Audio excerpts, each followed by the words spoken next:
Hey everyone, it's Zach with Palantir Research. Expectations seem to be much higher for Q4 and full year 2023 earnings results, which will be coming out on Monday, February 5 after hours. And that's about a week earlier than usual compared to last year, so already starting to intrigue here. But with another quarter down, these are what I'm looking out for this round to see if Palantir lives up to all the excitement. And note the video will go through metrics successively in order of higher importance in my humble opinion. So looking at Wall Street's expectations first, so for earnings, I believe this is on an adjusted basis. So for the quarterly earnings, the average is around 7 cents per share with the high estimate of 9 cents. For additional reference, the adjusted EPS for Q1 was 5 cents, Q2 with 5 cents, and Q3 having 7 cents. So a total of so far 17 cents over 3 quarters. Now, if we hit the average EPS of 7 cents on an adjusted basis, the total full year adjusted EPS of 2023 will be 24 cents, which is between the low and average estimate. Now, from all of Wall Street's opinions, if they hit the low or high estimate for full year EPS, I don't care what Wall Street thinks, honestly, that as long as it's positive and allows Palantir to keep its eligibility to join the S&P, which I am in the same boat here. Now, I don't think any self-respecting growth investor can put so much weight on PE ratios when it's pretty much experienced that this will be compressed over time pretty quickly once we see true meaningful top line growth. So this is more just a broad temperature check more than anything. Now, not for this quarter, but in the future, if for some random black swan reason this swings very negative, then that would be a very bad sign, of course, considering Management has been fully behind GAAP profitability as a priority, not only for the financial health of the company in lowering expenses, but actual reputational reasons for customers to trust them being around. But in any weird scenario, if that were the case, management would have to put out something or some kind of warning like other companies have done in the past, just because it's unexpected.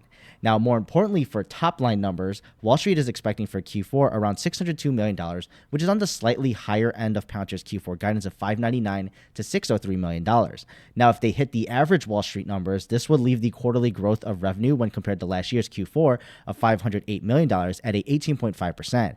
And then on a full year basis, hitting Wall Street's average expectations of $2.22 billion, that's compared to $1.91 billion, is a growth rate of the full year of 16.5%. And note, this is all within the full year guidance provided by Palantir. So I think taking a longer term look here, it's important to note the deceleration of 41% to 24%, now to around 16 or 17% for the full year revenue growth, if Palantir falls right in line with their guidance here. And quick side note too, it'll be really cool to see a positive number right at the very bottom there. But either way, from the outsider's perspective, you can call it out as it is, and that doesn't look very good. But also those following closely, remember this is purely looking at the numbers also without any built-in expectations around the future potential growth of Palantir, just due to their quality of products, the ground floor partnerships with some of the leading institutions around the world, as well as the full throttle narrative around AIP Bootcamps that seems to be the talk of the town, and the flexibility and safety of Palantir to actually compete and grow into the AI market because they have their staggering over $3 billion of cash with minimal debt, which alleviates any pressure around interest rates as well as giving them the capacity to take on and ramp up if necessary. But either way, and this is a very big but, we still need to see the turnaround of these numbers and growth rates to have everyone else start believing in the story. However, some would say that this is the opportunity though to take a chance while no one else believes they can pull it off. So even if Palantir falls right in line or doesn't completely blow these metrics out of the water, these following three will make or break the narrative in my opinion. First is guidance, more specifically on the revenue numbers. Forward-looking statements from management themselves holds a lot of weight. They've got the inside scoop, even if it's still a guess, it's the best one out there anyone could provide. And looking back at those successive full year growth rates, if management projects a turnaround greater than 16 or 17% for the full year of 2024, possibly something higher than 20%, then I believe Wall Street and of course no doubt retail investors will look favorably at this. It's not the promised 30% CAGR or compound annual growth rate we got a few years back all through 2025, but it still bucks the decreasing trend it's been showing, so hopefully that's a good start. And this leads to a perfect transition actually to the next two, which will probably also affect management's guidance. Customer counts. And if you read the small print at the very bottom, a customer is counted on this metric when an organization has recognized revenue during the trailing 12 months period. So from last earnings, the total customer count was 453, or a 34% year-over-year growth from the previous year. Sequentially, it was around 8% from Q2. Now, if you're looking for where the growth mainly is, which is commercial customer count at 330, and that was a 45% year-over-year growth rate, a sequential 9%. So if we can somehow pull out a crazy 500 or more customers, which is 47 new customers over one quarter, that would be a year-over-year growth rate of 36% and a sequential 10% growth rate, indicating a reacceleration on both fronts there. But that's a big if here. That would be my ideal case for this metric, but I'm not sure if they can pull this off considering the last quarter was a gain of only 32 customers. Now, I think most folks, including myself, were more forgiving of this metric when the results came out last quarter, kind of okay. okay with that, at least not decelerating, since we got the AIP bootcamp strategy still freshly imprinted in our minds from the latest AIP con, and it didn't really have that much time to work out. But now with more than a full quarter and the positive things we keep hearing from management, expectations are much higher. The big one is specifically from Shyam Sankar, who spoke at the Reagan National Defense Forum, and I'll play it here so you know I'm not crazy.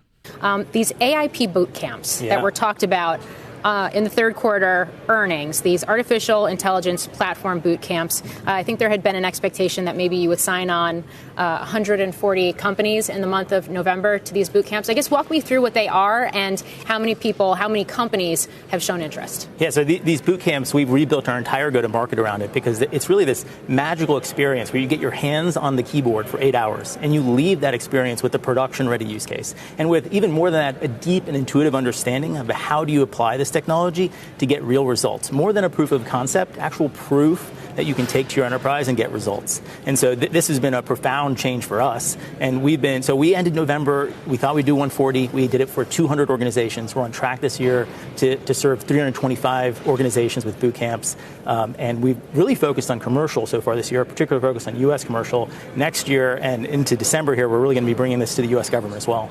As you heard, they thought they would end November at 140 boot camps, but actually did 200 organizations, which is much greater. And they're on track to serve 325 organizations with boot camps by the end of the year.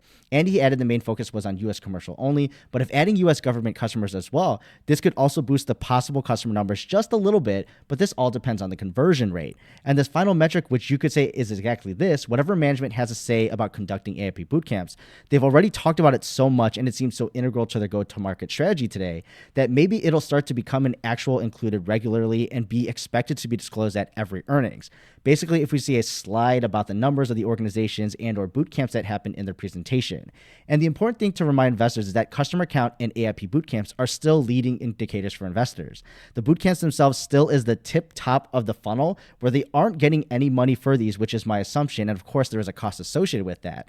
And we want to know if these are actually working by their conversion rate. And therefore, just knowing how many boot camps are conducted is still too hazy in my opinion.